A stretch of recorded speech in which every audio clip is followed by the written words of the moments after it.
تم بے ہوش کیوں ہوئے؟ فرمایا سعدون تم نے ایسی ایسی قرآن کی آیتیں پڑھی، قیامت کا نقشہ کھینچا، میدان محشر کا نقشہ کھینچا، اللہ کے عذاب کا نقشہ کھینچا، موت کا ایسا ڈراؤنا تصور تم نے کھینچا کہ میں اللہ کے خوف سے بے ہوش ہو گیا۔ سعدون نے کہا اے یحییٰ آج اگر اللہ کے خوف سے تم مر جاتے، تمہاری روح آج اگر قبض عنصری سے پرواز کر جاتی، اگر آج تمہارا انتقال ہو جاتا تو تم سے زیادہ خوش نصیب کوئی نہیں ہوتا۔ اے یحییٰ اللہ کے خوف سے تمہیں موت کیوں نہیں آئی؟ اللہ کے ڈر سے تمہیں موت کیوں نہیں آئی؟ اے یحییٰ اگر آج خوف خدا سے تم مر جاتے، تمہارا انتقال ہو جاتا تو تم سے زیادہ خوش نصیب آج کوئی نہیں ہوتا۔ میرے بھائیوں یہ اللہ کے وہ نیک بندے تھے جو آدھی رات کے بعد اڑتے تھے تو قبرستان کی طرف نظریں ڈال کر قبروں کے نظاروں کو دیکھتے تھے اور وہاں کی ٹوٹی اور پھوٹی ہوئی ہڈیوں کو دیکھ کر اپنی موت کو یاد کیا کرتے تھے۔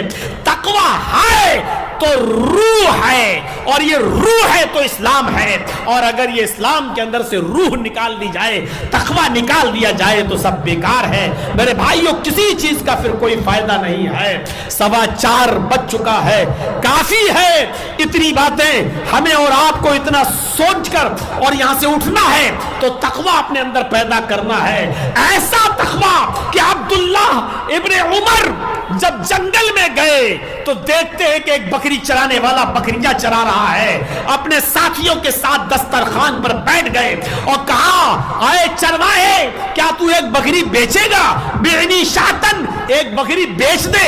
اس نے کہا یہ بکری میری نہیں میرے مالک کی ہے۔ کہا رے مالک سے کہہ دینا ایک بکری بھیڑیا کھا گیا ہے، میں کھال تجھے دے دوں گا۔ I am the future that was born 100 years ago. I am the purpose that emerged with India's independence. اس پر خون لگا کر لے جانا، اور اتنی بکریوں میں ایک آدھ بکری اگر غائب بھی ہو جائے تو مالک کچھ نہیں کہے گا۔ جنگلوں میں ایسا ہوتا رہتا ہے۔ اپنے مالک سے یہ کہہ دینا اور یہ بکری بیچو، میں ذبح کرتا ہوں، گوشت بناتا ہوں، آؤ تم بھی کھا لینا۔ کہا میں روزے سے ہوں۔ اس چرواہے نے کہا کہ میں روزے سے ہوں۔ کہا اتنی گرمی میں تم بکریاں بھی چرا رہے ہو، روزے سے بھی ہو؟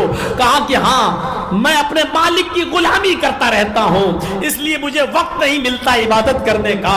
میرے مالک نے بکریاں دے کر مجھے بھیجا ہے تو میں سوچتا ہوں کہ نفلی روزے رکھ کر اللہ کو خوش کروں، اس لیے میں روزے سے ہوں۔ کہا پھر تو بکری بیچ دے، میں اس کا سالن تیار کروں گا اور تمہیں بھی افطار کے لیے کچھ دے دوں گا۔ کہا یہ بکری میری نہیں، میں نہیں بیچ سکتا۔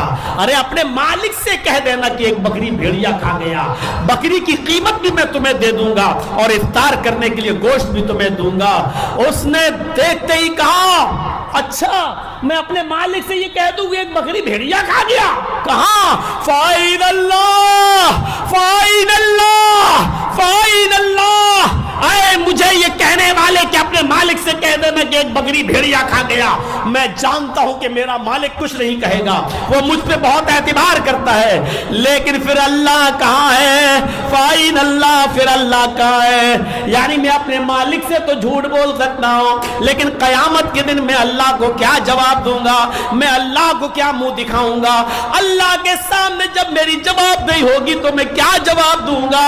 اے میرے ساتھی، اے میرے دوست، ایسا نہیں ہو سکتا ہے۔ میں بھوکا رہنا گوارا کر لوں گا، نیت سے روزہ افطار کرنا گوارا کر لوں گا، ایک گھوٹ پانی پی کر رہ لوں گا، روزہ افطار کر لوں گا، لیکن یہ بکری بیچ کر اپنے مالک کو دھوکہ نہیں دوں گا، اس لیے کہ آج میں اپنے مالک سے تو جھوٹ بول سکتا ہوں لیکن قیامت کے دن اللہ سے جھوٹ نہیں بول سکتا۔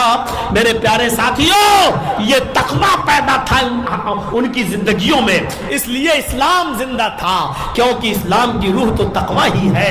جب ان کے اندر یہ روح موجود تھی تو اسلام زندہ تھا، اور آج ہمارے اندر سے یہ روح نکل چکی ہے، اس لیے ہمارے اندر کا اسلام مر چکا ہے۔ اسلام نہیں مرا ہے، ہمارے اندر کا اسلام مر چکا ہے۔ اسلام تو زندہ ہے اور قیامت کی صبح تک زندہ رہے گا، لیکن ہمارے اندر کا اسلام اس لیے مر چکا ہے کیونکہ اس اسلام کی روح ہمارے اندر سے نکل چکی ہے، اور جب روح نکل گئی تو ڈیڈ باڈی کی کوئی قدر نہیں ہوتی ہے۔ میرے بھائیوں یہ لاشیں ہیں، لاشیں مولانا جرجیس زندہ قوم کو نہیں سمجھا رہا ہے، زندہ لوگوں کو نہیں سنا رہا ہے، آئی سی یو میں لیٹی ہوئی قوم کو سنا رہا ہے، وینٹیلیٹر پر لیٹی ہوئی قوم کو سمجھا رہا ہے، اور آئی سی یو میں لیٹی ہوئی قوم سنا نہیں کرتی ہے میرے بھائیوں۔ اس لیے آج ہم ایک کان سے سنتے اور دوسرے کان سے نکال دیتے ہیں۔ ضرورت اس بات کی ہے کہ ہم اسلام کی روح کو اپنے اندر پیدا کریں، تقوی اپنے اندر پیدا کریں، بزرگی ہم اپنے اندر پیدا کریں، اور یہ اسلام جو سب کا مذہب ہے، یہی اللہ کی طرف سے نازل کیا ہوا مذہب ہے جو سب کا ہے۔